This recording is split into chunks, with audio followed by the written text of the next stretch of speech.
Good morning Telangana. నేను సంగప్ప. ఈరోజు పత్రికల్లో వచ్చిన వార్తలన్నింటిలో ఈరోజు రాష్ట్ర ప్రజానీకానికి ముఖ్యంగా రాష్ట్ర రైతులందరికీ కూడా ఒక శుభవార్త ఉంది. ఈసారి ఋతుపవనాలు ముందే ప్రవేశించేటువంటి అవకాశం ఉందని చెప్పి వాతావరణ శాఖ చెప్పేసింది. మామూలుగా వచ్చేటువంటి ఋతుపవనాల కంటే ఈసారి కేరళకు 10 రోజుల ముందే ఈ ఋతుపవనాలు తాకనున్నాయి.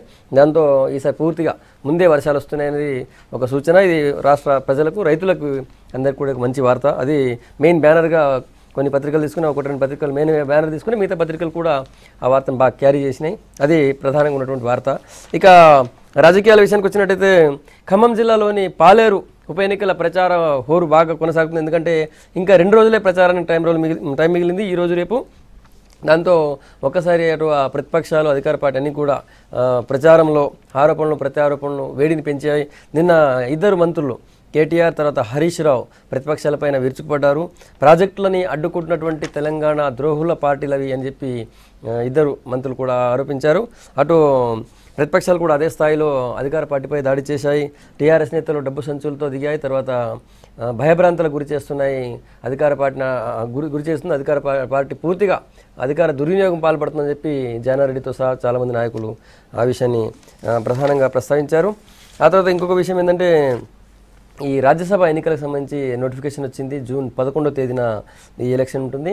మన రాష్ట్రంలో 2 రాజ్యసభ సీట్లు ఖాళీ అవుతున్నాయి. ఒకటి కాంగ్రెస్ నుంచి వి హనుమంతరావు, తర్వాత టీడీపీ అంటే ఇప్పుడు టీఆర్ఎస్లో ఉన్న ఆమె గుండు సుధారాణి. సో ఈ 2 సీట్లకు సంబంధించి కూడా ఈ 2 సీట్లు కూడా టీఆర్ఎస్కి వచ్చే అవకాశం ఉందని చెప్పి ఇప్పుడున్నటువంటి ఈ ఎమ్మెల్యేలకు సంబంధించిన సంఖ్యను బట్టి తెలుస్తుంది. దానికి సంబంధించినటువంటి ఆస్పిరెంట్స్ ఆల్రెడీ ఎవరి అంచనాలు వారు, ఎవరి ఆశలు వారు ఉన్నారు. ఇవి ప్రధానంగా ఉన్నటువంటి వార్తలు. ఈ అంశాలపై చర్చించేందుకు మనతో స్టూడియోలో టీఆర్ఎస్ నుంచి మన్నే గోవర్ధన్ రెడ్డి గారు, తర్వాత బీజేపీ నుంచి ఉప్పల శారద గారు, తర్వాత ఖమ్మం నుంచి బెల్లయ్య నాయక్ గారు కాంగ్రెస్ పార్టీ నుంచి అధికార ప్రతినిధి, ఆ తర్వాత వరంగల్ స్టూడియో నుంచి టీడీపీ మాజీ ఎమ్మెల్యే సీనియర్ నాయకులు సీతక్క ఉన్నారు మనతో. ముందు బెల్లయ్య నాయక్ గారు, మీరు ఇప్పుడు ఖమ్మంలో ఉన్నారు. ఇంకా 2 రోజుల ప్రచారం, ఈరోజు రేపే అనుకుంటా. సో ఇప్పటికే తెలంగాణ వ్యతిరేక పార్టీలవి వాటికి ఓటు వేయొద్దని చెప్పి నిన్న బహిరంగ సభలో టీఆర్ఎస్ నాయకులు ముఖ్యంగా 2 కీలక మంత్రులు చెప్పారు. ప్రాజెక్టును అడ్డుకుంటున్నటువంటి పార్టీలు మీరు ఎట్లా ఓట్లు అడుగుతారని చెప్పి మీరేం చెప్తారు? ఓటమి భయంతోని హరీష్ రావు గారు, కేసీఆర్ గారు పిచ్చి పిచ్చి మాటలు మాట్లాడుతూ ఉన్నారు. ఎందుకంటే పాలేరులో తెలంగాణ ఇచ్చిన పార్టీ కాంగ్రెస్ పార్టీ, తెలంగాణ రాష్ట్రాన్ని ఏర్పాటు చేసినటువంటి party Congress party, madam Sonia Gandhi గారు. ఆంధ్ర ప్రాంతంలో సీట్లను కోల్పోయి పార్టీ రాదని తెలిసినా తెలంగాణ అమరవీరుల ఆకాంక్షల్ని మళ్లించాలని, ప్రజల ఆకాంక్షల్ని మళ్లించాలని రాష్ట్రాన్ని ఏర్పాటు చేసిన పార్టీ, తెలంగాణ కోసం పూర్తి స్థాయిలో త్యాగం చేసిన పార్టీ కాంగ్రెస్ పార్టీ. 3 సంవత్సరాల కోసం వెంకటరెడ్డి గారు మరణిస్తే దానికి జరుగుతున్నటువంటి ఎన్నికల్లో ఒక ఆడబిడ్డను యునానిమస్గా పాత సాంప్రదాయాన్ని కొనసాగిస్తూ చేయాలని ప్రయత్నం చేసింది కాంగ్రెస్ పార్టీ. దురాశతోని, ఓ సీట్ల మీద ఉన్నటువంటి వ్యామోహంతో, అధికార దాహంతో, మదంతో ఇవాళ టీఆర్ఎస్ మిగతా పార్టీలను తెలుగుదేశం, వైఎస్ఆర్సీపీ గౌరవించినాయి. టీఆర్ఎస్ పార్టీ దాన్ని మన్నించకుండా ఎన్నికల్లో దిగింది. ఇవాళ ప్రజలు ఎవరైతే సానుభూతితోని 3 సంవత్సరాల కోసం వాళ్ళ సతీమణి కోట్లు ఎడదామని డిసైడ్ అయిపోయారో దాన్ని ఓడించడం కోసం రకరకాల ఎత్తుగడలు వేస్తున్నారు. అవి పారట్లేదు. ఆ పారకపోవడంతో ఇష్టం వచ్చినట్టు అవాకులు చవాకులు మాట్లాడుతున్నారు. కానీ వాళ్ళకు పాలేరు ప్రజలే సమాధానం చెప్తారు. టీఆర్ఎస్ పార్టీ ఏ ప్రాజెక్టు కట్టడం కోసం ప్రయత్నం చేస్తే కాంగ్రెస్ పార్టీ అడ్డుకునే ప్రయత్నం చేసింది. టీఆర్ఎస్ పార్టీ 1 ఎకరానికన్నా నీళ్ళు ఇచ్చిందా ఈ 2 సంవత్సరాల్లో? పాలేరులో ఉన్నటువంటి 3000 ఎకరాలను ఇవాళ ఎండబెట్టే ప్రయత్నం చేసింది. పాలేరు నుంచి సత్తుపల్లికి నీళ్ళని తీసుకుపోయి హక్కులేని ప్రాంతానికి తీసుకుపోయి తాగునీళ్ల పేరు మీద ఇవాళ సత్తుపల్లిని నీళ్లను తరలించి ఇవాళ పాలేరు రైతులకు ఒక్కొక్కరికి లక్షల రూపాయలు నష్టం జరిగేటటువంటి ప్రయత్నం తుమ్మల నాగేశ్వరరావు గారు చేశారు.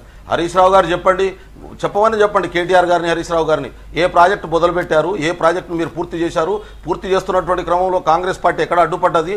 ఏ ప్రాజెక్టు కట్టొద్దని చెప్పారు? మాటలేవో కోటలు దాడుతున్నాయి. పని శాతగాక, సెక్రటరేట్ పోక, ఫైళ్లు చూడక, కరువు వస్తే కరువు మీద రిపోర్ట్లు పంపించక పిచ్చి పిచ్చి పనులు చేస్తున్నారు. అడ్మినిస్ట్రేషన్ అవగాహన లేదు, ఎట్లా పనిచేయాలో అర్థం కాదు. కాబట్టి వాళ్ళు ఏదో మాటలతోని బతికేద్దామనే ప్రయత్నం చేస్తున్నారు తప్ప పాలేరు ప్రజలు ఖచ్చితంగా గుణపాఠం నేర్పిస్తారు.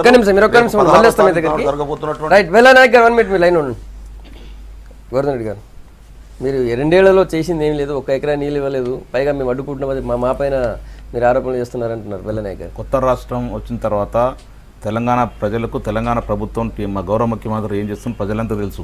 గత ఎన్నికలే సాక్ష్యము. ప్రజల ఓటే కులమానికం. ఈ రోజు నువ్వు ఏ ఎలక్షన్ బై ఎలక్షన్ ఏ ఎలక్షన్ చూసినా కూడా ప్రజలకు నిజంగా టీఆర్ఎస్ పార్టీ ఏం చేయకపోతే ఇన్ని ఓట్లు ఎంత మంచి మెజారిటీతో ఎలా గెలుస్తుంది? ఒక నెంబర్ 1 కూడా అనుకోవాలి.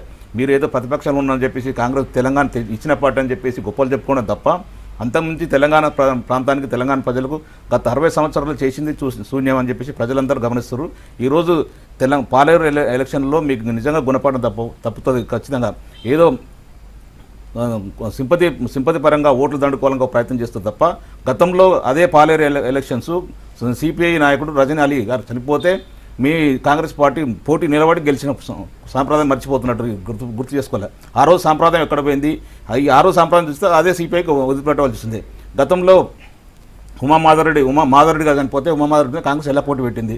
మొన్న టీడీపీ పార్టీ నారాయణఖేడ్లో ఈరోజు సాంప్రదాయం పాటిస్తూ సింపతి ప్రకటిస్తూ నారాయణఖేడ్లో మొన్న 2 months బ్యాక్ ఎలా ఎలక్షన్లు పెట్టింది? ఇవన్నీ మర్చిపోయి ఈరోజు కొత్త పాలేరులో అన్ని బీజేపీ వైఎస్ఆర్సీపీ టీడీపీ అన్ని పార్టీలు ఏకమై ఏదో టీఆర్ఎస్ పార్టీని తొక్కేయాలని ప్రయత్నం చేస్తుంది తప్ప ఎన్ని ప్రయత్నాలు చేసినా కూడా ఎంత తొక్కాలని ప్రయత్నం చేస్తే టీఆర్ఎస్ పైకి లేస్తుంది. ఖచ్చితంగా 100% ప్రాజెక్ట్ మంచి మెజార్టీతో గెలుస్తుంది. అన్ని ప్రాజెక్టులు బెల్లనాయకన్న ఒక నిమిషం ప్రాజెక్టులు అన్నీ ఆల్రెడీ అంటే 2 సంవత్సరాలు మీరు 60 సంవత్సరాలు ఏ ప్రాజెక్ట్ కట్టిందో ప్రజలంతా తెలుసు. ప్రజలంతా మేము గమనిస్తున్నారు. మీరు ప్రతి మైక్ ఉంది కానీ చెప్పుకుంటూ పోతే కాదు. ఈరోజు ప్రజలంతా టీఆర్ఎస్ పార్టీని విశ్వసిస్తుంది. గౌరవ ముఖ్యమంత్రి కేసీఆర్ విశ్వసిస్తున్నారు. గౌరవ ముఖ్యమంత్రి నాణ్యమైన కరెంటు 9 గంటలు కరెంటు ఇస్తుంది. పట్టణాల్లో 24 గంటలు కరెంటు ఇస్తుంది. ఎన్ని సంక్షేమ పథకాలు చేస్తుందో ప్రజలు ఇప్పుడు నేను చెప్పుకుంటూ పోతే చాలా టైం పడుతుంది. అన్ని సంక్షేమ పథకాలు ప్రజలకు అందుతున్నాయి. మంచి విశ్వాసం ఉంది కాబట్టి గౌరవ ముఖ్యమంత్రి గారిని పార్టీని మీద మంచి విశ్వాసం కాబట్టి అన్ని ఎలక్షన్ ప్రతిపక్షాలకు డిపాజిట్ దక్కని పరిస్థితి కూడా ఉందని చెప్పేసి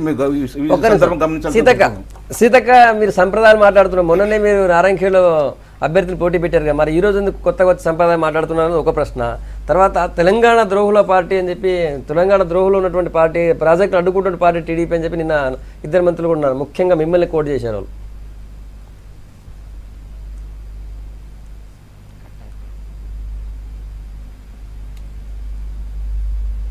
హలో సీతక్క వినిపిస్తుందా? మీరు లాస్ట్ లో మాట్లాడింది అర్థం కాలేదన్నా. ఈరోజు సాంప్రదాయం అనేది గతం నుంచి ఉంది. అయితే మొన్నటి ఎన్నికల సందర్భంగా నారాయణఖేడ్లో వాస్తవానికి అటు పక్షం నుంచి మాకు ఎలాంటి అంటే ఆహ్వానం కానీ లేదా ఏకగ్రీవానికి మాకు ఎన్నికల్లో మద్దతు ఇవ్వడానికి కానీ ఎలాంటి పిలుపు రాలేదు కాబట్టి ఆ క్రమంలో మేము అక్కడ నిలబడ్డాం. కానీ ఇక్కడ నిలబడ్డటువంటి వ్యక్తి కూడా సాక్షాత్తు ఒక మాజీ మంత్రిగా పనిచేసినటువంటి వ్యక్తి, మచ్చలేని నాయకుడు, ఆయన యొక్క సతీమణి నిలబడింది. అయితే ఒక ఆడకూతురు నిలబడితే ఈరోజు 10 మంది మంత్రులు వచ్చి అక్కడ రాబందుల్లాగా ఓటర్ల మీద పడి ఒక దిక్కు 25 మంది ఎమ్మెల్యేలు 10 మంది మంత్రులు మొత్తం ప్రభుత్వం అంతా అక్కడే ఉంది. కరువు సమస్య పక్క పడేసిరు, నీళ్ళ సమస్య పక్క పడేసిరు, ప్రజా పరిపాలన గాలి కొలేసి వీళ్ళు గెలుస్తామని ఇంత ధీమా ఉన్నప్పుడు ఒక భర్తను పోగొట్టుకున్నటువంటి మహిళ మీద ఇంత దండయాత్ర చేసుడు అవసరమని మేము అడుగుతున్నాం. అదే కాకుండా ఇప్పుడు తుమ్మల నాగేశ్వరరావు గారు ఎన్నికలలో ఎమ్మెల్యేగా నిలబడకుంటే ఆయన మంత్రి పదవి అన్న పోయేది ఉందా? లేదా ఆయన అసలు పదవి లేకుంటున్నాడా? నిన్ననే కదా ఎమ్మెల్సీ ఇచ్చిండ్రు, మంత్రిని చేసిండ్రు, పక్క పార్టీలో ఓడిపోయి వచ్చినాక కూడా ఆయన చేసి ఈరోజు ఒక వాస్తవానికి రామరెడ్డి వెంకటరెడ్డి అనే వ్యక్తి ఆ రోజు మంత్రిగా ఉండి కూడా తెలంగాణ ఉద్యమంలో కానీ తెలంగాణ కోసం ఆయన పాటుపడ్డటువంటి వ్యక్తి. కానీ ఈరోజు ఎవరైనా ద్రోహులైనా పర్వాలేదు, తెలంగాణ జై తెలంగాణ అనేటువంటి వ్యక్తులు కూడా టీఆర్ఎస్లోకి రాగానే వాళ్ళు గొప్ప తెలంగాణ వాదులు, మేము పోరాటం చేసినటువంటి వాళ్ళము కూడా ద్రోహులం అయిపోతాం. ఇంకొకటి ఏముండదు వాళ్ళకు, ఎంతసేపు ఇవాళ సెంటిమెంట్ రెచ్చగొట్టడం, ఓట్లు సాధించడం. కానీ ఇక్కడ పాలేరులో జరుగుతున్నది కూడా ఒక మానవత్వంతో, ఒక సెంటిమెంట్, అది కూడా ఒక సెంటిమెంట్కి సంబంధించినటువంటి విషయమే. ఒక భర్తను పోగొట్టుకున్నటువంటి వ్యక్తి లేదా ఆయన రామరెడ్డి వెంకటరెడ్డి గారి మీద కూడా ఈ మంత్రులకు ఉన్నటువంటి నిన్నటిదాకా పేపర్లలో వస్తే బాగా రాసినాయని పొగిడినరు, ఆ మంత్రుల మీద ఎక్కడ చర్యలు తీసుకోలే వీళ్ళు. అట్లాంటిది కూడా ఆయన మీద అట్లాంటిది ఏం లేదు. అలాంటి వ్యక్తి భార్య నిలబడితే వదిలేయాల్సిన, విజ్ఞత చూపించాల్సినటువంటి స్థానంలో ఇంత యుద్ధాన్ని ప్రకటించాల్సినటువంటి అవసరం ఉందా? ప్రజానీకం ఆలోచించాల్సినటువంటి అవసరం ఉంది. ఇంకొకటి అక్కడ ఉన్నటువంటి టీఆర్ఎస్ నాయకుడు అంటాడు 60 ఏళ్లలో ఏం చేయలేదు. అయ్యా మీరు చేస్తున్నటువంటి చెరువుల పూడికలు కూడా 60 ఏళ్లలో కట్టినాయే, మీరు వచ్చి కట్టినే కాదు అక్కడ. అదే కాకుండా చింతమడక 60 ఏళ్ల కింద ఎట్లుండే, సిద్దిపేట 60 ఏళ్ల నాడు ఎట్లుండే, లేకుంటే కరీంనగర్ సిరిసిల్ల 60 ఏళ్ల నాడు ఎట్లుండే, లేకుంటే మీ కేసీఆర్ అత్తగారిలో 60 ఏళ్ల కింద ఎట్లుండేనో అవన్నీ ఒకసారి చూడండి. ఈ 60 ఏళ్లలో ఏం జరగలేదు. ఫస్ట్ రిజల్ట్ రాగానే మేము 2 నెలలనే అన్ని చేయగలుగుతామా, 2 నెలల పసికూన అన్నారు. 2 నెలల నుంచి తెలంగాణను 2 ఏళ్ళకి వచ్చినా కూడా ఇంకా అదే మాట, 60 ఏళ్ళ పోని గబ్బు. ఆ మాటలు ఆ కేటీఆర్ గారు ఏం మాట్లాడతారో, ఆయన ఏం చదువుకున్నాడో, ఏం విఘ్నత ఉందో కానీ కొన్ని మాటలు నిన్న మొన్నటి పేపర్లలో చూస్తే చాలా అసహ్యం వేస్తూ ఉంది. ఆయన మాట్లాడే మాటలు అంటే గబ్బు పోతుందా లేకుంటే ఇంకోటి అని. మరి ఇన్నేళ్ళ డెవలప్ ఏం లేదా?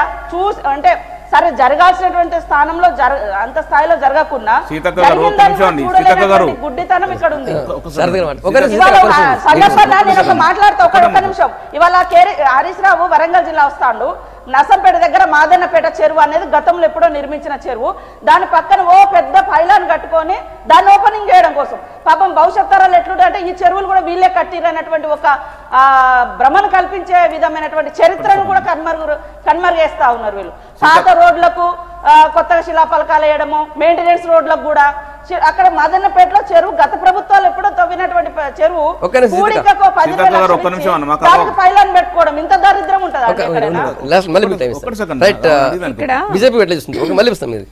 శారద గారు, బీజేపీ ఏం ఎట్లా చూస్తుంది ఎలక్షన్? మీరైతే ప్రత్యక్షంగా లేరు, మీరైతే సపోర్ట్ చేస్తున్నట్టున్నారు కదా? మేము సపోర్ట్ చేయటం లేదు, మేము న్యూట్రల్గా ఏదైతే ఈరోజు సీతక్క చెప్పారో ఆవిడ దాంట్లో చాలా మటుకు కొన్ని నిజాలు మాత్రం ఉన్నాయి. ఎవరైతే ఒక స్త్రీ, ఇంకా కూడా ఆయన ఒక మాజీ మంత్రిగా అనారోగ్యం పాలై నించున్నప్పుడు ఆ స్త్రీ నా భర్త యొక్క ఆశయాల్ని నేను పూర్తి చేయడానికి ముందుకు వస్తున్నాను, ఇవన్నీ పూర్తి చేయడం నా బాధ్యత అని ముందుకు వచ్చి బతిమలాడినప్పుడైనా కనీసం ఒక మానవతా దృక్పథంతో టీఆర్ఎస్ పార్టీలో ఎట్టి పరిస్థితుల్లోనూ ఈరోజు ఒక మహిళా మంత్రి అంటూ లేదు. మహిళలకు ఆయన ఇచ్చే గౌరవం ఏ పాటితో మనకు తెలుస్తూనే ఉంది. కనీసం భర్త పోయిన స్త్రీకైనా ఒక గౌరవం ఇచ్చి ఆ రకంగా ఆవిడ్ని అక్కడ నించోబెట్టి భర్త పోయిన బాధలో ఉన్న ఆవిడ్ని ఆ రకంగా ఊరడించడం అనేది ప్రజలందరికీ నచ్చే విషయం. అటువంటి పరిస్థితుల్లో ఈరోజు ఉన్న మంత్రులందరూ అక్కడికి వెళ్ళి ఏ రోజైతే ఇక్కడ కరువు కాటకాలకి బీజేపీ ప్రభుత్వం 700 కోట్లు రిలీజ్ చేస్తే అది ఏం రిలీజ్ అయింది అని చెప్పి సభల్లో మాట్లాడుతున్నారు. అంటే ఒక ముఖ్యమంత్రి గారికి కనీసం ఎక్కడ ఫండ్ రిలీజ్ అయింది, కరువు ఎక్కడెక్కడ ఉన్నదని మళ్ళీ కూడా మేము ప్రతి గ్రామానికి వెళ్ళి మా పార్టీ నుంచి ఈ గ్రామంలో ఈ బాధలు ఉన్నాయి, ఈ గ్రామంలో ఈ బాధలు ఉన్నాయి, ఈ రైతు ఇక్కడ ఆత్మహత్య చేసుకుంటున్నాడు, ఇక్కడ యువకులు ఉద్యోగాలు లేక అలల్లాడిపోతున్నారు, చదువుకొని ఏం చేయాలి, మొన్నటి వరకు కూడా చదువు సంధ్యలు కూడా మానేసి మా యొక్క తెలంగాణ వస్తే నిధులు నియామకాలు మాకు వస్తాయి అన్న భ్రమతో ప్రతి ఒక్కళ్ళు వచ్చి మీకు ఓటేసి నించోబెట్టి ఈ యొక్క మా ఉన్న పిల్లలందరూ ప్రతి గ్రామంలో కనీసం 50-60 మంది యువకులు బీటెక్ ఎంబీఏ ఎంసీఏ చేసిన వాళ్ళు తెలంగాణ నుంచి వచ్చి సిటీలో అలో లక్షణాన్ని తిరుగుతున్నారు. ఇట్టి పరిస్థితుల్లో మీరు ఏం చేయాలి అన్నది మానేసి మంత్రులందరూ ఒకే సీటు మీద కూర్చొని అక్కడ వేల కోట్లు వెదజల్లుతూ మన జిహెచ్ఎంసీలో కూడా చూసాం. ప్రతి దగ్గర కూడా వేల కోట్లు, కనీసం సుమారు 10,000 కోట్లని పంచిపెట్టి జిహెచ్ఎంసీ గెలుచుకున్నారు.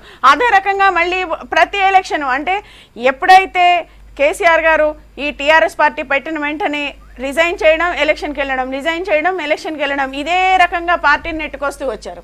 మళ్ళీ కూడా ప్రభుత్వంలోకి వచ్చినా సరే పార్టీ యొక్క పందాన్ని మార్చుకోకుండా ఎక్కడ ఎలక్షన్స్ ఉంటే ఆ ఎలక్షన్ గెలుపు మాత్రమే మాది అన్నట్టుగా వేల కోట్ల రూపాయలు ఖర్చు పెడుతూ ముందుకు వెళ్ళి ప్రజలను మభ్యపెట్టి అక్కడ ఉన్న ప్రాజెక్టులు అనుకోండి, ఇవన్నీ కూడా ఇప్పుడు మొదలైనవి కావు, ఎప్పుడో మొదలైనవి జరుగుతున్నాయి. వాటిని ఈ వేల కోట్ల రూపాయలను ఆ యొక్క అభివృద్ధికి పెట్టినట్లయితే ప్రజలు ఈ ఎలక్షన్ అయితే రాజీనామాతో వచ్చింది కాదు, ఈ ఎలక్షన్ రాజీనామాతో వచ్చింది కదా అక్కడ ఉన్నటువంటి కాంగ్రెస్ శాసనసభ్యుడు.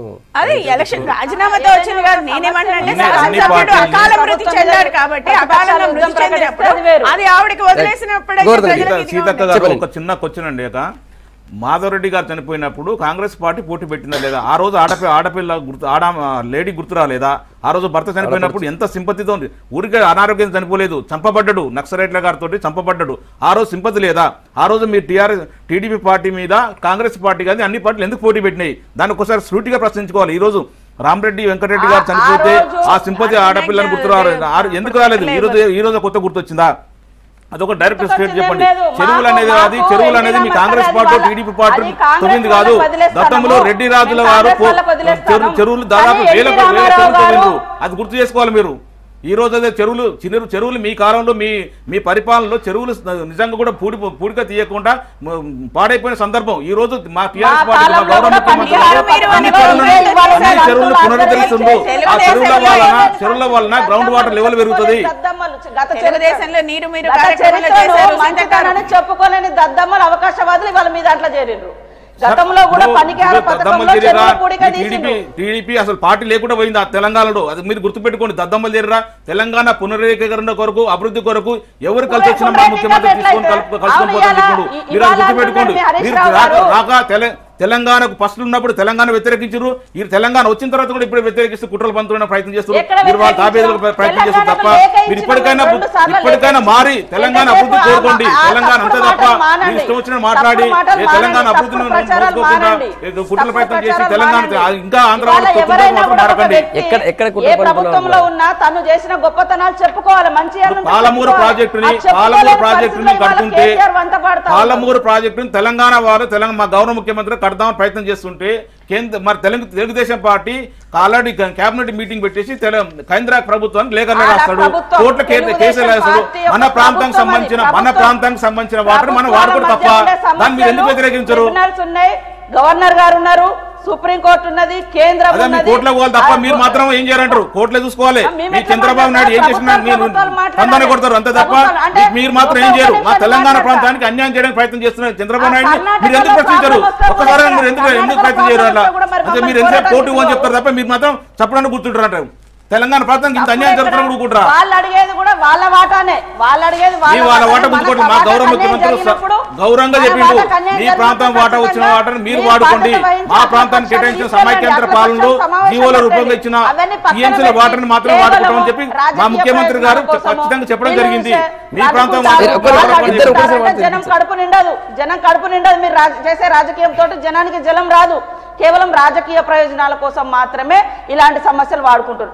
కర్ణాటకతో సమస్య వచ్చినప్పుడు, మహారాష్ట్రతో సమస్య వచ్చినప్పుడు మరి రండి పోరాడదామని ఎందుకు పిలిపివ్వరండి?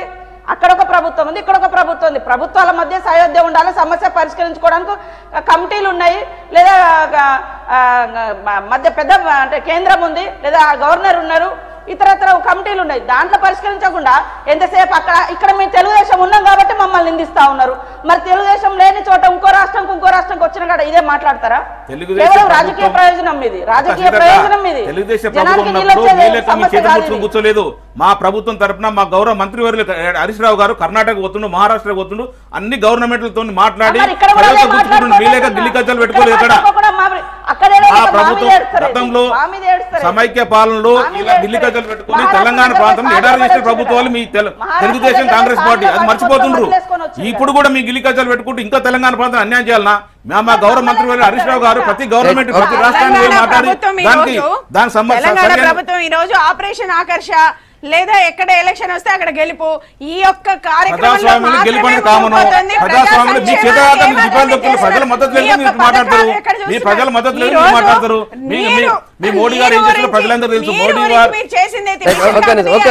పాలేరు ఉప ఎన్నికల్లో ప్రచార సరళి తర్వాత పార్టీల మధ్య జరుగుతున్నటువంటి ఈ ఆరోపణల వారి మీద మనం మాట్లాడుతున్నాం. బెల్లయ్య నాయక్ గారు ముఖ్యంగా అధికార పార్టీ ఈ ప్రాజెక్టుల ఇష్యూని తీసుకొచ్చి మాట్లాడుతుంది. నిజంగానే మరి ప్రాజెక్టులని కాంగ్రెస్ టీడీపీ అడ్డుకుంటున్నాయి, అయినా వాళ్ళకు ఓటేస్తారని చెప్పి ప్రశ్నిస్తున్నారు. ఎంత ప్రభావం చూపించే అవకాశం ఉంటుంది? నిజంగా మీకు అది నష్టం జరుగుతుందా లేదా? సంగప్ప గారు, ఒక విషయాన్ని నేను చాలా స్పష్టంగా చెప్పదలుచుకున్నాను. నిన్నటిదాకా ఆంధ్రప్రదేశ్ ఉమ్మడి రాష్ట్రంగా ఉంది. ఉమ్మడి రాష్ట్రంలో కాంగ్రెస్ పార్టీ పరిపాలించింది, తెలుగుదేశం పార్టీ పరిపాలించింది. కాంగ్రెస్ పార్టీకి నాయకత్వం, తెలుగుదేశం పార్టీకి నాయకత్వం సీమాంధ్ర ప్రాంతపు నాయకులుగా చలామణి అయినటువంటి వాస్తవాన్ని మనం గుర్తుపెట్టుకోవాలి.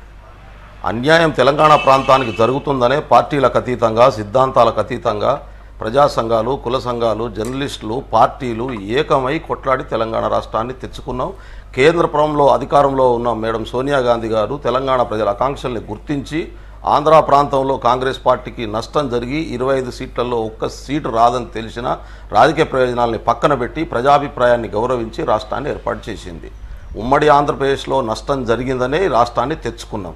తెలంగాణ ప్రాంతంలో ఉన్న ప్రతి బిడ్డ తెలంగాణ అభివృద్ధి కోసం, తెలంగాణ ప్రయోజనాల కోసం కోరుకుంటున్నాడు. అయితే తెలంగాణ అభివృద్ధిని, తెలంగాణ ప్రయోజనాల్ని రాజకీయ ప్రయోజన కోణంలో టీఆర్ఎస్ పార్టీ వాడుకోవాలని ప్రయత్నం చేస్తున్నది. తెలంగాణలో ఉన్న ఇవాళ ఏ ప్రాజెక్ట్ అయినా ఏ అభివృద్ధి అయినా కాంగ్రెస్ పార్టీ ఉమ్మడి రాష్ట్రంలో చేసిందనే వాస్తవాన్ని మనం గుర్తించాలి. టీఆర్ఎస్ పార్టీ నేను అందుకనే చాలా స్పష్టంగా చెప్తున్నా, నాగార్జున సాగర్ కాంగ్రెస్ కట్టింది. పోచంపాడు నుంచి మొదలు పెడితే ఇవాళ అన్ని ప్రాజెక్టులకు కాంగ్రెస్ కాలంలోనే డిజైన్లు చేయబడ్డాయి, పనులు మొదలైనవి, లక్షల ఎకరాలకు నీళ్లు ఇవ్వబడ్డటువంటి వాస్తవాన్ని మనం గమనించాలి. ఒక్క కృష్ణానది మీద 4 ప్రాజెక్టులు పెండింగ్ ఉన్నాయి. 750 కోట్ల రూపాయలు ఖర్చు చేస్తే 7.5 లక్షల ఎకరాలకు నీళ్ళు ఇచ్చేటటువంటి అవకాశం ఉంది. బహుశా టీఆర్ఎస్ ప్రభుత్వం మొదటి సంవత్సరంలోనే ఆ 750 కోట్లు కేటాయించుంటే ఇప్పటికే ఆ జిల్లాలో సస్యశ్యామలం అయ్యేటటువంటి పరిస్థితి వచ్చేది. కానీ దానికి ప్రాధాన్యత ఇవ్వలేదు. రెండో విషయం మనం గుర్తుపెట్టుకోవాలి, ఇప్పటిదాకా టీఆర్ఎస్ ప్రభుత్వం పాత డిజైన్లు మార్చి మొత్తం తెలంగాణ బడ్జెట్నంతా తీసుకుపోయి కాంట్రాక్టర్ల చేతిలో పెట్టే ప్రయత్నమే చేస్తున్నది తప్ప ప్రజలకు నీళ్ళు ఇచ్చేటటువంటి పని ఇంతవరకు మొదలు పెట్టలేదు. మేము అంటున్నాం, టీఆర్ఎస్ ప్రాజెక్టులు కడితే మేమే అక్కడ నిలబడి కట్టిస్తాం. మీరు ప్రజలకు ప్రయోజనం ఇచ్చే పని చేయకుండా మాటల్లో రాజకీయ పార్టీల్ని విధ్వంసం చేసి రాజకీయ పార్టీల్ని దోషులుగా నిలబెట్టి తమ పార్టీని స్ట్రెంథెన్ చేసుకునేటటువంటి పనే తప్ప వాళ్లకు ప్రాజెక్టులు కట్టాలని కానీ ప్రజలకు నీళ్ళు ఇవ్వాలని కానీ ప్రజలు ఎక్కడ పని చేయకముందే పైలాన్లు కట్టుకొని దిష్టి బొమ్మల లెక్క నిలబెడుతున్నటువంటి పరిస్థితి వాళ్ళు కనబడుతున్నది. అంతే తప్ప వాళ్ళకి చిత్తశుద్ధి లేదు అంటున్నాను. వాళ్ళు దళితులకు ఇచ్చిన హామీని నిలబెట్టినరా, గిరిజనులకు ఇచ్చిన హామీని అమలు చేసిర్రా, బీసీలకు ఇచ్చిన హామీని అమలు చేసిర్రా, రైతులకు ఇచ్చిన హామీని అమలు చేసిర్రా, ఏ వర్గానికి ఇచ్చిన హామీని, ఉద్యమంలో ఇచ్చిన హామీ కావచ్చు, టీఆర్ఎస్ పార్టీ ఎన్నికల మేనిఫెస్టోలో పెట్టినటువంటి హామీ కావచ్చు, ఏది అమలు చేయకుండానే 95% పూర్తి అయినాయి, 99% పూర్తి అయినాయని అసెంబ్లీలో గౌరవ ముఖ్యమంత్రి గారు చెప్పినటువంటి పరిస్థితి. అంటే మభ్యపెట్టడం, మోసం చేయడం, రాజకీయ ప్రయోజనం పొందడం, ఓట్లు దండుకోవడం అనే సిద్ధాంతం మీద పోతున్నారు. ఇది ఎక్కువ కాలం నడవదు. పాలేరులో ఇవాళ ప్రజలకు అది అర్థమయ్యే ఇవాళ తిరుగుబాటు చేస్తున్నటువంటి పరిస్థితి ఉన్నది. కేటీఆర్ గారు పోతే నిలదీస్తున్నటువంటి పరిస్థితి ఉన్నది. ఇవాళ హరీష్ రావు లాంటి వాళ్ళు ఇవాళ వచ్చి ఇక్కడ ఎన్ని మాటలు చెప్పినా నమ్మే పరిస్థితుల్లో లేరు. పాలేరులో 4000 ఓట్లు మాత్రమే గత ఎన్నికల్లో టీఆర్ఎస్కి వచ్చినాయి. కార్యకర్తలు లేరు వాళ్లకు. ఆ లేని కాడ 97 మంది కార్పొరేటర్లను, 8 మంది మంత్రులను, డిప్యూటీ ముఖ్యమంత్రిని, అదేవిధంగా 5000 మంది కార్యకర్తల్ని తీసుకొచ్చి ఒక యుద్ధ వాతావరణాన్ని 3 సంవత్సరాల కోసం జరుగుతున్న బై ఎలక్షన్లో ఇవాళ ఒక మహిళ దాడి చేస్తున్నటువంటి పరిస్థితి ఉన్నది. నేను అంటున్న పాలేరులో కాంగ్రెస్ గెలిస్తే టీఆర్ఎస్ ప్రభుత్వం ఏమైనా కూలిపోతుందా? పోనీ టీఆర్ఎస్ గెలిస్తే అదనంగా టీఆర్ఎస్కి వచ్చే అవకాశమే ఉందా? దీన్ని ముందు పెట్టి ఇంత తీవ్రమైన కరువు సమస్యలు ఒకవైపు ప్రజలుంటే పట్టించుకోకుండా పాలన ప్రజలు గమనిస్తున్నారు. ఖచ్చితంగా దీనికి గుణపాఠం చెప్తారని మేము భావిస్తాం. మీరు ఇప్పటిదాకా బెల్లయ్య నాయకన్న, ప్రజాస్వామ్యంలో ప్రతి పార్టీ నిలబడుతుంది. మీకు అవకాశం అంటే మీరు రామరెడ్డి వెంకరెడ్డి గారు చనిపోయారు కాబట్టి మీరు ఏదో సింపతి ప్రకారం ఏదైతే మాటలు మాట్లాడుతున్నారా? బీజేపీ వాళ్ళకు, టీడీపీ వాళ్ళకు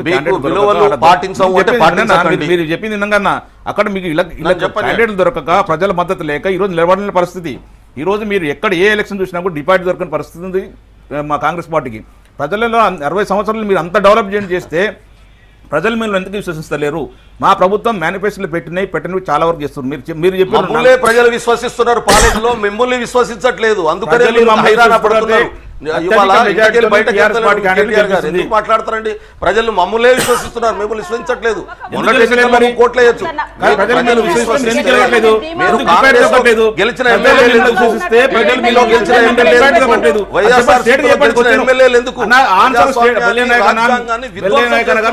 చెప్పండి. నిజంగా ప్రజలు మిమ్మల్ని అంత విశ్వసిస్తే, ప్రజలకు మీకు అంత విశ్వసిస్తే ఓట్లు ఎలక్షన్కి పోతే మీకు డిపాజిట్ ఎందుకు దొరకట్లేదు? అక్కడ స్టేట్ చెప్పండి ఆన్సరు. నిజంగా కూడా ఈ రోజు 2014లో మా పార్టీకి 2014లో మా పార్టీకి 2014 పార్టీ బలంగా లేని పరిస్థితి వాస్తవంలో ఒప్పుకుంటాం. మీ లెక్క లేని గొప్ప చెప్పుకోం, వాస్తవం ఒప్పుకుంటాం. కానీ మా 2 సంవత్సరాల్లో మా పార్టీ, మా గౌరవ ముఖ్యమంత్రి చేసిన సంక్షేమ పథకాలు, అభివృద్ధిని చూసి ప్రజలందరూ మీరు ఊరికే మాట్లాడితే కాదు. మీరు 60 సంవత్సరాలు చేయింది, 2 సంవత్సరాల్లో చాలా వరకు చాలా వరకు చేస్తున్నాం. అడ్డం పెట్టుకొని మీరేదో అడ్డం పెట్టుకొని తెలంగాణ ఇచ్చిన చెప్పి మీరు గొప్పలు చెప్పుకోవడం తప్ప తెలంగాణ ఇవ్వాల్సిన పరిస్థితి తెచ్చింది, క్రియేట్ చేసింది మా గౌరవ ముఖ్యమంత్రి కేసీఆర్ గారు. ఆ రోజు ఉద్యమ నాయకుడు ఉండేసి అందరూ జనాల్ని ప్రజల్ని కాంగ్రెస్ పార్టీ అధికారంలో ఉన్న పార్టీ మా టీఆర్ఎస్ పార్టీ. ఆ రోజు మా ముఖ్యమంత్రి గారు, ఆ రోజు ఉద్యమ నాయకుడు ఉండలేదు. తెలంగాణ వచ్చేదే కాదు, తెలంగాణ వచ్చేది కాదు. 14 సార్లు పాలేరు ఎన్నికలలో ఎలక్షన్లు పెడితే 11 సార్లు కాంగ్రెస్ పార్టీ గెలిచింది. కాంగ్రెస్ పార్టీ గెలిచిన తర్వాత పాలేరుకి ఏమైనా ఒకటి చెప్పుకోదగ్గ ప్రాజెక్ట్ వచ్చిందా, చెప్పుకోదగ్గ మంచి పని చేసిరా? 11 సార్లు ఎలక్షన్ ఈ రోజు 11 సార్లు గెలిచి ఏం చేయలేదు. ఎలా గెలుస్తారు? గెలిచి ఏం చేద్దాం అనుకుంటారు? అదే మా పార్టీ గెలిస్తే ప్రాజెక్ట్ కట్టేసి దానివల్ల ప్రాజెక్ట్ నీళ్ళు ఇస్తారు. ప్రాజెక్ట్ కట్టి నీళ్ళు ఇస్తారు. మా గౌరవ ముఖ్యమంత్రి గారు, మా మంత్రివర్యులు అందరూ చెప్తున్నారు మా డెవలప్మెంట్ మీరు చెప్తున్నారు. మీరు ఏం చేస్తారు చెప్పండి. 11 సార్లు గెలిచి ఏం చేశారు? ఇప్పుడు గెలిచి కొత్త కలిసి ఏం చేస్తారు అది చెప్పండి. ఫస్ట్ 11 సార్లు గెలిచి ఏం చేస్తారు? ఇల్లు కట్టాలి, ఎస్సీల రిజర్వేషన్లు డెవలప్మెంట్ విషయంలో మా ప్రభుత్వం చెప్పండి. 9 గంటలు నాణ్యమైన కరెంట్ ఇస్తున్నాం. 9 గంటలు నాణ్యమైన కరెంట్ ఇస్తున్నాం. మీరు సీలింగ్ పెట్టారు. ఒక మనిషికి 4 కిలోలు చెప్పున, ఒక కుటుంబానికి 20 కిలోలు బియ్యం ఇచ్చారు, సన్న బియ్యం. మేము 6 కిలోలు చెప్పున అన్లిమిటెడ్ పింఛన్లు ఇచ్చినాం. మీరు 200 రూపాయలు ఇస్తే మేము 1000 రూపాయలు ఇస్తున్నాం. హ్యాండిక్యాప్డ్ 1500 రూపాయలు ఇస్తున్నాం. భారతదేశంలో ఎవరు ఏమంతగా మా ప్రభుత్వం ఇస్తుంది. మా గవర్నమెంట్ భారతదేశంలో ఎవరు ఎందుకు సంక్షేమ పథకాలు చెప్పుకుంటే పోతే మీరు మీకు గంట పడుతుంది. మా సంక్షేమ పథకాలు చెప్పుకుంటారు. మా సంక్షేమ పథకాలు చెప్తే గంట పడుతుంది. మీరు పనిలో లేరు. సంక్షేమ పథకాలు అన్ని విషయాలు కూడా మా ప్రభుత్వం ముందంజ ఉంది. భారతదేశంలో ఏ రాష్ట్రం లేని విధంగా మా సంక్షేమ పథకం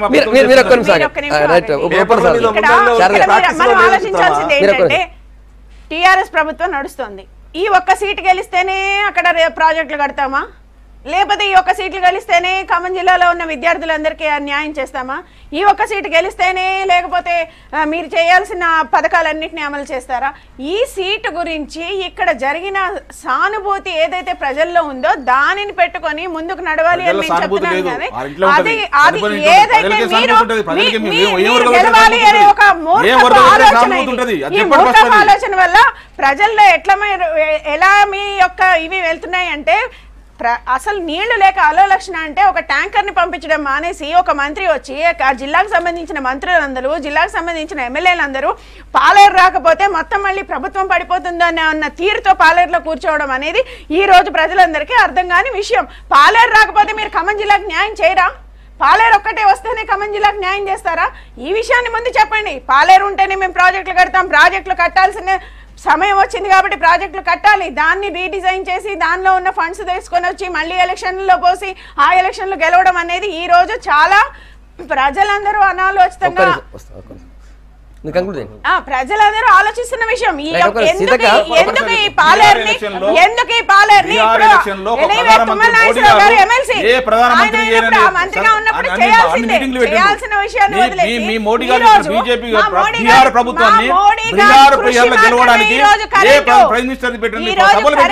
కానీ ఏం జరిగింది? ఎక్కడ గోడకు నేలకు కొట్టింది మీరు మీ ప్రభుత్వాన్ని, మీ మోడీ గారిని. అది గుర్తుపెట్టుకోండి. నీతులు చెప్పడం కాదా? నీతులు చెప్పడం కాదు. ఢిల్లీలో కానీ కాశ్మీర్లో కానీ ఎవరు ఏ ప్రైమ్ మినిస్టర్ పెట్టినంత మీటింగ్లు పెట్టేసి ఎంత ఎక్స్పెండ్ చేసి ఎన్ని కోట్ల రూపాయలు ఖర్చు పెట్టారు. ఎక్కడ కూడా గెలవని పరిస్థితి మీ మోడీ గారు. ఈ రోజు మా గురించి ప్రజల మద్దతు ఉంది. మీ సానుభూతి అవసరం లేదు. మీ బీజేపీ, వైఎస్ఆర్సీపీ, టీడీపీ అన్ని పార్టీలు ఒకటైనా కూడా మమ్మల్ని ఏం చేయలేవు. మా ప్రజల మద్దతు ఉంది. మాకు కావాల్సిన ప్రజలు ఈ రాజకీయ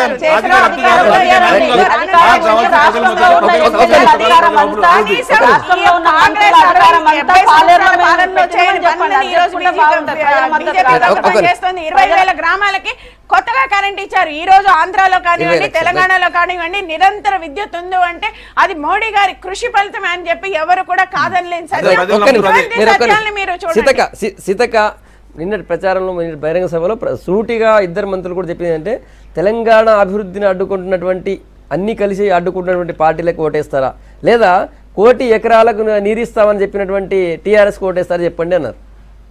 ఏమంటారు? ఫస్ట్ కేసీఆర్ గారి మాటలలోనే అబద్ధం ఉంది. అబద్ధాన్ని కూడా అద్భుతంగా మాయ చేసి ప్రజల్ని చెప్పించగలుగుతున్నాడు కాబట్టి ఇంకా ప్రజలు మా భ్రమలలో ఉన్నారు. రాష్ట్రంలో ఉన్నదే టోటల్ 1 కోటి ఎకరాలు. ఇప్పటి వరకు ఇస్తున్నటువంటి అంటే ప్రాజెక్టుల కింద, కాలువల కింద దాదాపుగా 38 ఎకరాల దాకా, లక్షల ఎకరాల దాకా నీరు అందుతూనే ఉంది. ఇంకా కొన్ని వస్తే అయితే మొత్తమైన ఇచ్చే ఈ ఖాళీగా ఉన్నది 25 లక్షల ఎకరాలు అనేది మా రేవంత్ రెడ్డి గారు 100 సార్లు మాట్లాడండి ఆ విషయం. దాని మీద నువ్వు ఇచ్చేది అయ్యా 1 కోటి ఎకరాలు కాదు, నువ్వు తప్పుడు మాటలు మాట్లాడుతున్నావు. రాష్ట్రంలో ఉందే 1 కోటి ఎకరాల 10 లక్షల 1,10,00,000 ఎకరాలని చెప్పిండు. దానికి ఇంతవరకు సమాధానం రాలేదు. చేసేదే తప్పుడు ప్రచారం. ఇంకొకటి, మన రాష్ట్రం అభివృద్ధిని మేము ఎక్కడ అడ్డుకుంటున్నాం? ఈయన చేస్తున్నటువంటి తప్పుడు విధానాలను. అయ్యా రాష్ట్రం అంతా కరువు విలయతాండవం చేస్తుంది, పశువులు పోయి రేపు 1,00,00,000 ఎకరాలకు ఇస్తా అంటున్నాడే. ఒకవైపు పశువులు ఈరోజు కూడా పేపర్లలో వచ్చినాయి, కలేబారలకు తరుగుతున్నాయి, కోత కార్ఖానాలకు పోతా ఉన్నాయి. రేపు దున్నడానికి కూడా రైతు దగ్గర పశువులు లేనటువంటి పరిస్థితి ఉంటే పాలేరులో మొత్తం రాష్ట్రంలో ఉన్నటువంటి ఎమ్మెల్యేల బలము అధికారాన్ని మొత్తం పాలేరులో పెట్టారు. హైదరాబాద్లో జనం నీటితో అల్లాడుతున్నారు, పరిశుభ్రత లేదు, అక్కడ సమస్యలన్నీ ఉన్నాయి. ఎన్నికల ముందు అనేక వాగ్దానాలు ఇచ్చారు. ఆ మేయర్ పోయి వాళ్ళ పాలేరు ఎన్నికలలో ఉన్నాడు. ఇక్కడ ఉన్నటువంటి కార్పొరేటర్లు పోయి అక్కడ ఉన్నారు. అంటే ఆ 3 నెలలకు 6 నెలలకు ఒక ఎన్నిక తీసుకురావడం, ఇంటింటికి పోయి మంత్రులు ఓట్లాడడం తప్ప వాళ్ళని గెలిపించినటువంటి ప్రజల యొక్క సమస్యలు ఏంటిదో మాత్రం ఏ ఊర్లలో పోరు, ఎక్కడ వినే పరిస్థితి లేదు. కాబట్టి అడ్డుకుంటున్నారని అబద్ధాలు చెప్పడంలో వాళ్ళు దిట్ట. ఇవాళ మోడీ గారిని అంటున్నారు, కానీ మీరు అధికారాన్ని ఉపయోగించుకొని ఎన్నికలలో పాల్పడినటువంటి అక్రమాలు ఈ దేశంలో ఏ పార్టీ కూడా అట్లాంటి దిట్ట అయితే ఏ పార్టీ లేదు. ప్రజల్ని మభ్యపెట్టడంలో ఇవాళ నారాయణఖేడ్లో ఎన్నికల ముందు అనేక వాగ్దానాలు చేశారు.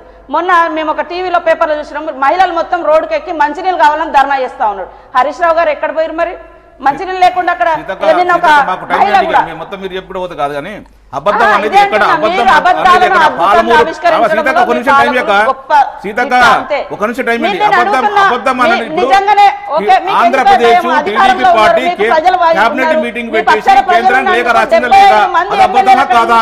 సీతక్క ఒక నిమిషం టైం ఏంటక్క టీడీపీ పార్టీ ఆంధ్రప్రదేశ్ లో క్యాబినెట్ మీటింగ్ పెట్టేసి పాలమూరు పథకాన్ని గురించి వ్యతిరేకంగా రాసి కేంద్ర ప్రభుత్వానికి లెటర్ పెట్టిందా లేదా? ఒకటే స్టేట్ చెప్పండి స్పాన్సర్. రెండు నాలుగు మాట మాట్లాడదు, స్టేట్ కి చెప్పండి. లెటర్ కేంద్రం లేఖ రాసిందో లేదా, కోర్టులో కేసు వేసిందో లేదా? మీరు ఎందుకు దాన్ని ప్రశ్నించరు? మీ నాయకత్వం ఎందుకు ప్రశ్నించరు మీరు? అది చెప్పండి ఫస్ట్. నేను అడుగుతున్నా, క్యాబినెట్ లో నిర్ణయం ఏం చేశారు? మీది కాంగ్రెస్ పార్టీకి టీడీపీ పార్టీ తోకపాటైంది. ఈ రోజు మీకు దిక్కు లేక దివాన్ లేక ఇక్కడ కాంగ్రెస్ పార్టీకి టీడీపీ పార్టీ తోకపాటైంది. ఒక రేవంత్ రెడ్డి గారు ఓటుకు నోటు కేసు విషయంలో రిటైర్కి దొరికిన వ్యక్తి ఈ రోజు మంచి పచ్చకండ వేసుకొని ప్రచారం చేస్తున్నారు. ఏమైనా ఉండాలి కొంచెం ప్రజలు. మీరు ఆడలేక మద్దతు ధర అన్నట్టు మీకు చేతగాక ప్రజలు మిమ్మల్ని విశ్వసించలేక ఈ రోజు ప్రజలు విజ్ఞులు కాదు, ప్రజలను మోసం చేస్తుండ్రు, కేసీఆర్ గారు మాటలు నమ్మిస్తుందని చెప్పాను. ప్రజలు విజ్ఞులు, చైతన్యవంతులు, ఎవరికి ఓటు వేయాలో, ఎవరికి గవర్నమెంట్ మంచి నడుస్తారు, తెలంగాణని ఎంత సక్షేమం చేస్తారు, అందరు ప్రజలు చాలా చైతన్యవంతులు.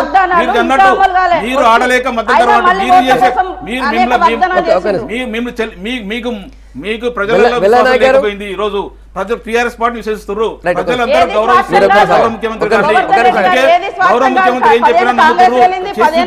ప్రజలు మాటలు చెప్పండి, చేతలు చూపిస్తుండ్రు, చేతలు చూపిస్తుండ్రు.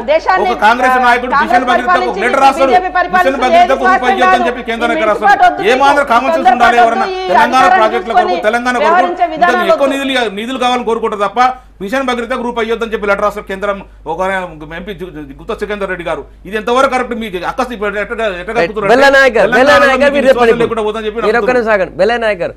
టీఆర్ఎస్ వాళ్ళే కాదు, మీ పార్టీ నుంచి అందరూ టాప్ లీడర్స్ అందరూ కూడా ఇప్పుడు అక్కడే ఉన్నారు కదా.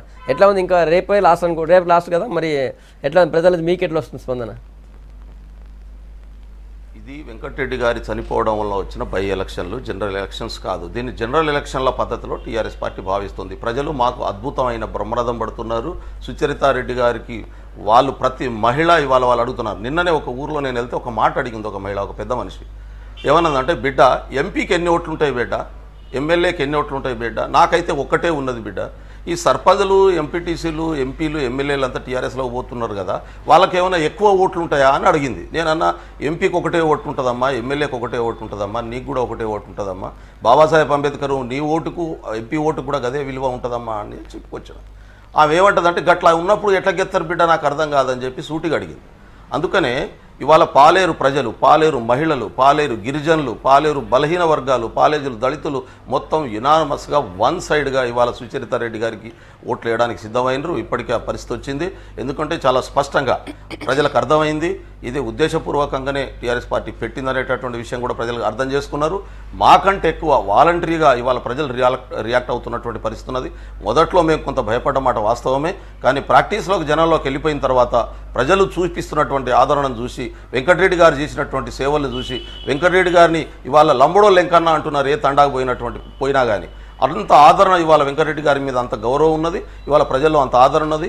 ఆయన ఆశయాల్ని కొనసాగిస్తూ సుచరితారెడ్డి గారు అనేటటువంటి విషయాన్ని ప్రజలు నమ్ముతున్నారు. మేము ఇన్ఫర్మేషన్ మాత్రమే షేర్ చేసుకోగలుగుతున్నాం గతం ప్రజలతోనే, కానీ ప్రజలే మాకు చాలా విషయాలు చెప్తున్నారు. నాకైతే ఒక కొత్త అనుభవం వచ్చింది ఇప్పుడు తిరుగుతున్నటువంటి క్రమంలో. చాలా విషయాల్ని ఇక్కడ తుమ్మల నాగేశ్వరరావు వాళ్ళకి చేసిన అన్యాయం కావచ్చు, వాళ్ళకి చేసిన నష్టం కావచ్చు, అవన్నీ కూడా ప్రజలు మాకు వివరిస్తున్నటువంటి పరిస్థితి ఉన్నది. కాబట్టి టీఆర్ఎస్ యునానిమస్గా కావడానికి అవకాశం ఇచ్చి సపోర్ట్ చేసి ఉంటే బాగుండేది, గౌరవం ఉండేది. కానీ ఇప్పటికీ కోల్పోయారు. రేపు అద్భుతమైనటువంటి తీర్పును ప్రజలు ఇవ్వబోతున్నారు. రైట్, ఫైనల్ గా మీరు ఇవ్వబోతున్నారు. మాకు రేపటితో ప్రచారం ముగుస్తుంది. మాత్రం చాలా బాధాకరం. టీఆర్ఎస్ ప్రభుత్వం ఎలా అయినా సరే ఏ మహిళకు గౌరవం ఇవ్వకుండా, కనీసం శిశు సంక్షేమ శాఖకు కూడా మహిళ దొరకలేదా? మహిళని కనీసం ఒక క్యాబినెట్లో ఒక మంత్రిగా కూర్చోబెట్టే ఒక గౌరవాన్ని కూడా మహిళా లోకానికి ఇవ్వకుండా కూడా ఈరోజు టీఆర్ఎస్ ప్రభుత్వం ఎంతమంది ఎన్నిసార్లు మాలాంటి వాళ్ళు కోడై కూసి ఆయనకి ప్రత్యేకంగా కూడా విన్నతుల పత్రాలు ఇచ్చాం. ఒక మహిళను కూర్చోబెట్టండి, మహిళా లోకానికి కూడా ఈ తెలంగాణ రాష్ట్రంలో ఒక గౌరవం ఉందని తెలియజేయండి. ఆ మహిళను కూడా ఒక మహిళని ఎమ్మెల్సీలు వస్తే మగవారికే, మంత్రులంటే మగవారికే, మరి ప్రతిదీ మగవారికే. ఈరోజు సుచరితారెడ్డి ఒక మహిళ, ఆ మహిళ యొక్క భర్త అనారోగ్యంతో చనిపోయాడు. అటువంటి పరిస్థితుల్లో మీరు ఇక్కడ ఈ సీటు గెలవకపోతే మీ ప్రభుత్వానికి కానీ, ఖమ్మం జిల్లాకు కానీ, ఏ రకంగా కానీ, తెలంగాణ రాష్ట్రానికి కానీ అన్యాయం అయ్యే పరిస్థితి లేదు.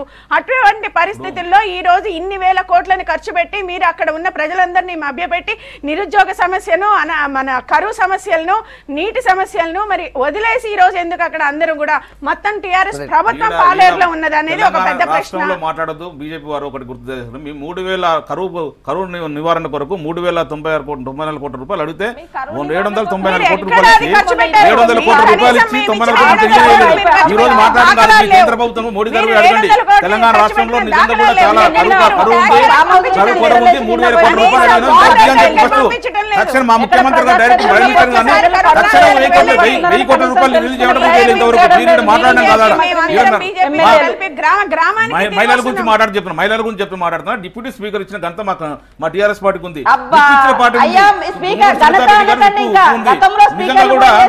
గ్రేటర్ హైదరాబాద్ లో కార్పొరేట్ 50% ఇచ్చిన ఘనత మా పార్టీకి ప్రస్తుతానికి.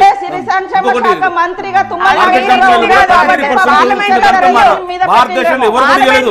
33% మార్కెట్ కార్పొరేషన్ చైర్మన్లలో కార్పొరేషన్లలో కూడా 33% ఇచ్చిన ఘనత రాష్ట్ర భారతదేశంలో ఎవరు కూడా ఇవ్వలేదు. మా గౌరవ ముఖ్యమంత్రి మీరు చేసిన డెవలప్మెంట్ గురించి చెప్పమంటే ఈ చెప్పుకొని పబ్బం కట్టుకొని ప్రజలలో మద్దతు లేదు, ప్రజలలో విశ్వాసం లేదు. మీ గత 60 సంవత్సరాల్లో మీ తెలుగుదేశం పార్టీ 17 సంవత్సరాలు, కాంగ్రెస్ పార్టీ మిగతా టైంలో మొత్తం 60 సంవత్సరాలు మీ రెండు పార్టీలు చేసిన తెలంగాణ శూన్యము. ఒక కాంగ్రెస్ వాళ్ళు గౌరవం అప్పటి కిరణ్ కుమార్ రెడ్డి గారు ₹1 అంటే కూడా పక్కన నుండి చప్పట్లు కొట్టింది తప్ప ఒక తెలంగాణకి ఎందుకు ఏమని చెప్పి అడిగిన ప్రశ్న మీకు దమ్ములే నాయకులు మాదే. మా ముఖ్యమంత్రి గారు, మా గౌరవ ముఖ్యమంత్రి గారు చేస్తున్న కృషిని ఉండకుండా చేస్తున్నటువంటి శక్తులు మీరు ఇవ్వాలా టీఆర్ఎస్ పార్టీ. ప్రజలకు మీరు కీడు చేసేటటువంటి ప్రజల మద్దతు ఉండదు. మీకు ప్రజలలో విశ్వాసం లేదు. ప్రజలు 100% విశ్వసిస్తూ ఎందుకు ఇస్తున్నారు? సంక్షేమ పథకాలు అడుగు బలహీన వర్గాలకు, పేద ప్రజలు టీఆర్ఎస్ పార్టీని విశ్వసిస్తున్నారు. అందుకే బ్రహ్మరథం పడుతున్నారు టీఆర్ఎస్ పార్టీని, గౌరవ ముఖ్యమంత్రి గారిని. మీరు ఎన్ని గగ్గోలు పెట్టినా, ఎన్ని కుట్ర ప్రయత్నాలు చేసినా, ఎన్ని చేసినా కూడా పార్టీని ఎవరు మీరు ఏం చేయలేరు. పార్టీ 16వ తేదీ నాడు ప్రజలందరూ దాని సంబంధించి తీర్పు ఇవ్వబోతున్నారు. 16వ తేదీ నాడు పూర్తిగా అంటే మీ ప్రచారం అంతా లేకపోతే వాళ్ళ సెంటిమెంట్ పని చేస్తా చూద్దాం. థ్యాంక్ యూ గోవర్ధన్ రెడ్డి గారు, ఉప్పల శారద గారు, బెల్లయ్య నాయక్ గారు, సీతక్ గారు. Good morning Telangana. మీ అభిప్రాయాలు చెప్పినందుకు. రేపు మార్నింగ్ మళ్ళీ టైం కలుద్దాం. స్టేట్.